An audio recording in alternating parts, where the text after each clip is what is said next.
Today I want to talk to you about some of our findings from our research project looking at primary care networks in the English NHS. Primary care networks were introduced in the NHS long-term plan in 2019. English general practice is suffering a workforce crisis, with GPs retiring early and new trainees reluctant to enter the profession. To address this crisis, additional funding has been offered, but only through participation in collaborations known as primary care networks. PCNs were proposed as geographically contiguous groupings of GP practices covering a patient population of between 30 and 50,000. The PCN contract is a directed enhanced service, which is a voluntary add-on to the primary care contract in England. This is an optional contract, however there are clear incentives in place for practices to sign up to the DES, including additional monies for engagement and additional workforce roles. Within the first year of PCNs being in place, each PCN had to come together, identify a clinical director and some form of governance structure. The remaining years of the contract were not outlined. The contract was described as evolving over the following 4 years. Initially, the PCN contract was linked to 7 service specifications, with a number commencing from April 2020, including enhanced health in care homes, anticipatory care and personalised care. However, due to complications of signing off the PCN contract and the COVID-19 pandemic, the start dates of the service specifications have been shifted about. We'll find out by the end of May how many GPs have signed up to the second year of the DES. So today we want to discuss the qualitative data from the first 2 work packages of our project, which were conducted between July and December of last year, exploring the development of PCN policy from key stakeholders' views on what the policy is supposed to achieve, as well as the realities of implementing the policy at a local level. It is important to note that these opinions and data does not reflect the current experiences of PCNs and local commissioners responding to the COVID pandemic. So in work package 1, we wanted to try and understand what PCNs are, what the objectives of the PCN policy was, and how this is supposed to be realised, and what problems or issues may occur. In work package 2, we wanted to understand how GP practices were working together locally, whether alone or with other organisations, and what factors have supported and enabled the development of network working, and what issues have arisen in developing next. In work package 1, we carried out 16 in-depth interviews with national level policymakers and stakeholders. These are people that had a senior level role in shaping or responding to the policy, such as developing and implementing the rules and funding mechanisms which govern PCN operation. This work package is about understanding the policy objectives from their perspective. In work package 2, we carried out a national telephone survey with clinical commissioning groups, and the data we're presenting today is from 37 interviews across England. So data from work package 1. We found that there were multiple policy objectives associated with the programme, and we identified 3 main themes of objectives. Firstly, collaborative general practice, this idea of rescuing general practice and creating conditions for general practice to be protected. Secondly, place-based inter-organisational care. Emphasis here is on locally specific integrated activity beyond general practice only. And there is a recognition that there should be expected increased collaboration between various non-GP providers driven by additional incentives. And third is to support and reshape the system. Interviewees most closely linked to primary care emphasised the importance of collaborative rescue of general practice, and this mirrored the expectations of what the policy was for from our survey of CCGs. This breadth of policy objectives proved useful for securing initial buy-in to the policy, as we saw 99% of GPs sign up to the contract. When the draft service specifications were launched over Christmas 2019, the emphasis was more on place-based inter-organisational care, and they were received badly by GPs, prompting a number of changes to the contract. Multiple objectives create space for stakeholders to feel dissatisfied when implementation details do not match expectations. These policy objectives are not mutually exclusive, but may imply different approaches to prioritising investment or necessitate more explicit temporal sequencing, with the stabilisation of a struggling primary care sector probably needing to occur before meaningful engagement with other community service providers can be achieved. We analysed the interviews thematically and then transferred the relevant extracts into a matrix to allow prominent elements to be identified across all interviews.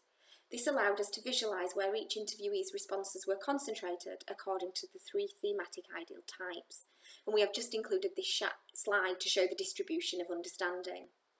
As noted on the last slide, the sequencing of objectives is important. For the majority of interviewees, there was some sense that this collaborative rescue of general practice comes first and then allows place-based inter-organisational care to develop, emerging from the service specifications. But some interviewees emphasise place-based inter-organisational care as creating the right conditions where general practice can be saved. Through GPs working with other non-GP organisations, they will change the conditions that will allow the workforce crisis to be addressed. Importantly, there is a lack of consistency in how temporality and sequencing of different parts of the policy was framed by interviewees and the degree of which emphasis they placed on each. So data from Work Package 2 was trying to explore and understand local implementation, and we chose to approach CCGs as they had a role in supporting PCN development. They had to approve PCN applications and ensure that PCNs met the national guidance. And we also felt that they were well placed within the system to help inform us about the PCN's initial year. There was an overall acceptance that GPs working together collaboratively is a good thing. GP practices have worked together for a number of years, and this cements some of that working. There was an awareness that the current model of general practice is struggling.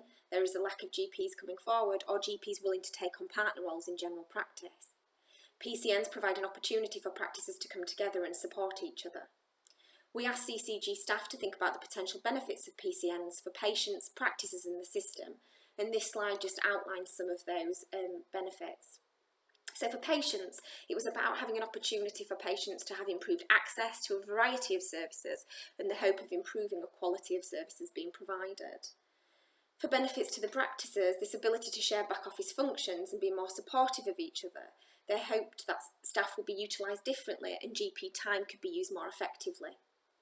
And for benefits to the system, it was about PCN's work to provide a collective voice for primary care to engage with wider system partners. What CCGs did say is that GP collaboration isn't something new, and we know there are examples of different policy initiatives over time that have encouraged practices to come together, such as GP fund holding and practice-based commissioning. And there was some concern from a number of CCG that the PCN DES failed to take into account of this, and that this caused a number of local issues and challenges. In areas of embedded integration, CCGs described the DES as a distraction, or a time in which primary care had to step back from the wider system and concentrating in responding to the DES requirements.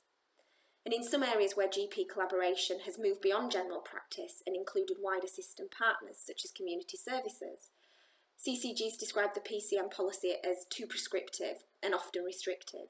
The contract only draws money into general practice, and this was raising questions about the impact it would have on local work. One CCG commented that it's the first time they've ever felt penalised for being ahead of the policy initiative. CCGs describe themselves as having two roles to implement PCN policy locally. Firstly, to support PCN establishment, and secondly, to protect PCNs from external expectations. Although GPs have been financially incentivised to join a PCN, there is a lack of funding for the management of PCNs. Money was restricted to engagement payments, additional role salary and money for clinical directors. And CCGs explain that they have provided staff time to help PCNs understand the policy itself, prepare themselves for the registration process. CCGs described how they'd added primary care networks to their primary care team's portfolio to ensure that the support was continued. And in some areas, CCGs had seconded their staff into the PCNs to ensure that such skills as finance and management were there to help PCNs develop. CCGs also commented that they felt they had a role in helping PCNs engage with the wider system partners. In terms of CCGs protecting PCNs, this links back to the confusion around the policy objectives that I discussed from Work Package 1. The multifarious aims of the PCN policy has led to a number of challenges being experienced when implementing the policy locally. Expectations of PCNs are being experienced both locally from wider system partners and nationally through the contract by NHS England. CCGs describe themselves as spending time trying to manage those expectations and ensure that PCNs have time to become something and establishing themselves before attempting to address any of those expectations. CCGs were concerned that if the ambition was too great, there was a risk of switching PCNs off before they'd even begun the work.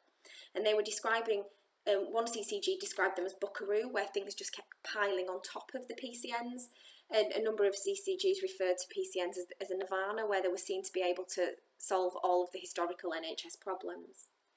The telephone survey was conducted prior to the service specification document published in December of last year, but there was a lot of anticipation from CCGs that they would be problematic if the ask was too great for PCNs. And then when they were published, and the furore and pushbacks from PCNs and LMCs was not really a surprise at a local level. So in conclusion, the policy aims and objectives are confused. The contractual nature of the DES could lead to challenges when trying to collaborate with wider system partners, and there is a lack of detail of how the PCN DES fits in with the wider NHS standard contract. Will people be incentivised to work with PCNs? And we also need to think about the implications of COVID-19 on PCN development. GPs are being asked through PCNs to begin providing additional support ahead of the DES being signed up to, and the relevant service specification starting properly in October with regards to care home support for COVID. We need to think about what the other implications and changes to the health system have for PCNs and the objectives of the policy as things develop. And this is something we'll look at in detail in the next phase of the work. Thank you for listening today.